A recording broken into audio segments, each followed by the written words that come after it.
She'd been warned never to fall for him. He'd been ordered to keep her safe no matter the cost. Falling in love wasn't part of the job description, but when duty collides with desire, what choice do they have but to surrender? Welcome to this channel where we believe in happily ever after. Join us as we bring you the best of romance novels in audio. The countryside was meant to be quiet, far away from the prying eyes of the city, but for Evelyn, quiet was never truly possible. As the daughter of a well-known politician, she had grown up in the shadow of attention. Even here, at her family's sprawling country estate, her every move was carefully guarded. Her protector, assigned by her father, was Clara, strong, disciplined, and watchful. Clara was everything Evelyn wasn't. Steady where Evelyn was restless, grounded where Evelyn dreamed. She was there in the background, always near but never intruding, a silent shadow in tailored black suits and a gaze that seemed to miss nothing. At first, Evelyn had resented her presence. Who wanted a watchdog at 23, especially in a place as open and freeing as the countryside? But soon, resentment gave way to curiosity. Beneath Clara's stern exterior, Evelyn caught glimpses of something softer, a kindness in the way she adjusted her umbrella to shield Evelyn from sudden rain, a gentleness in the way her hand steadied Evelyn as she stepped down from her horse. One day, as they strolled through the rose garden, the scent thick in the air, Evelyn stopped to admire a bloom. "It's beautiful, isn't it?" Clara said quietly beside her. Evelyn turned, surprised at the rare softness in her voice. "I never noticed this before. I come out here so often." Clara smiled faintly, the first Evelyn had seen. "You usually come alone."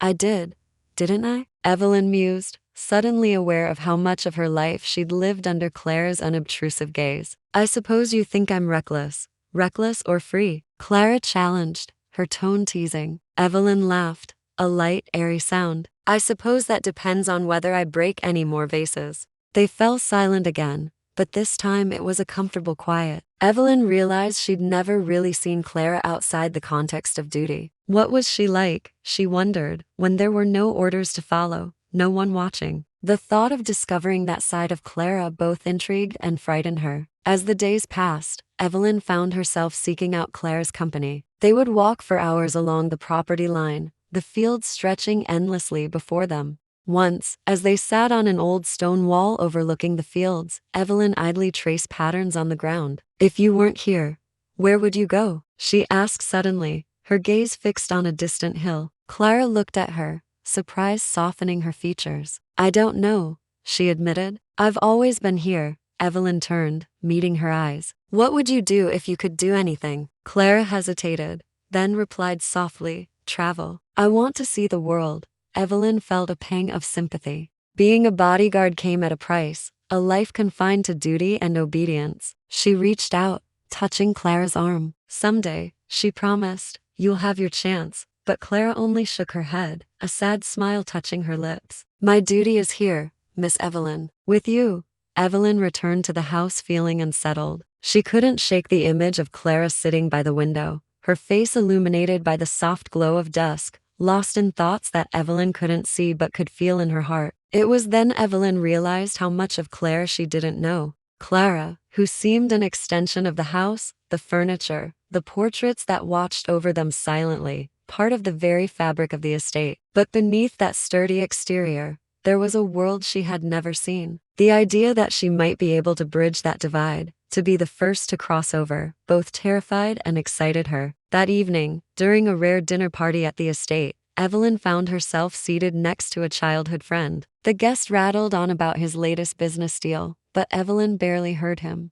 Her mind was elsewhere, back in the garden, by the window, in Clara's quiet company. She excused herself and went out to the terrace. The night was warm, the air filled with the scent of blooming jasmine. She could hear laughter and conversation drifting from the open window. Clara stood beside her, her presence a soothing presence. "Can't sleep?" Clara asked, her voice a soft murmur. Evelyn turned, startled. "I didn't mean to eavesdrop. It's all right," Clara said with a ghost of a smile. "They're being loud enough to wake the dead." Evelyn laughed, relieved by the casual banter. "So," Clara began hesitantly, "did you enjoy the party?" "Not particularly," Evelyn admitted. "There's nothing to do here but read and ride. I'm bored."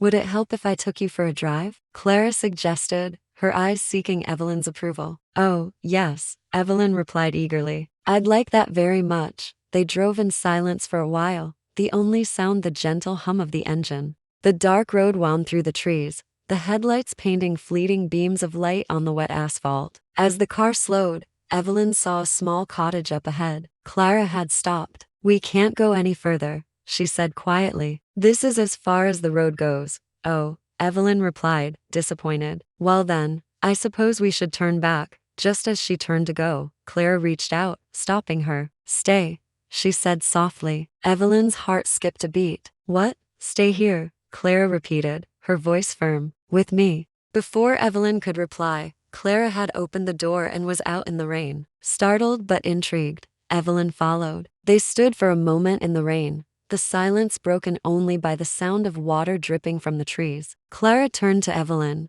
her face pale in the dim light. Evelyn, she said, her voice low. I need to tell you something. She paused, then continued, her words tumbling out. This may sound crazy, but I can't keep pretending anymore. I've tried, but I can't deny my feelings for you any longer.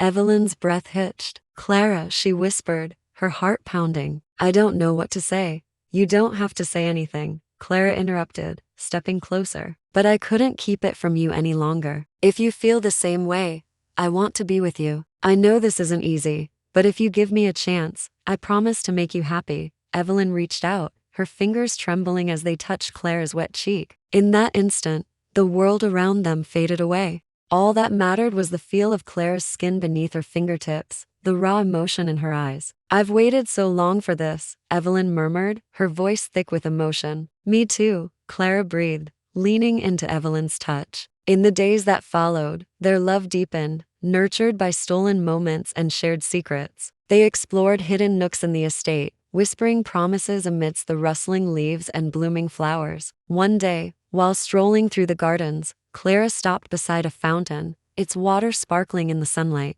Evelyn, she said softly, turning to face her, we can't keep doing this. It's not fair to either of us. I know, Evelyn replied, her voice echoing Clara's longing. I want more too. But what can we do? Clara took her hand, her thumb tracing circles on Evelyn's skin. Run away, she whispered. Just the two of us. We can start over somewhere new. Evelyn's heart soared at the prospect, but she quickly schooled her expression. She couldn't possibly ask Clara to give up her life, her family, her duty, all for her. I couldn't ask that of you, she said gently. You know I wouldn't do this if it wasn't worth it, Clara insisted, her eyes searching Evelyn's. I want you, Evelyn, more than anything else in the world. The weight of her love settled around Evelyn like a second skin. How could she have doubted Clara's devotion, her fierce, unwavering love that had bloomed in the quiet corners of their hearts? In the end, it was Clara who made the first move, sweeping away the doubts and fears with a single, decisive action. She kissed Evelyn, not with the tentative sweetness of first encounters, but with the fierce determination of one who had made a choice. And in that kiss, Evelyn found her answer, her reason, and her happily ever after.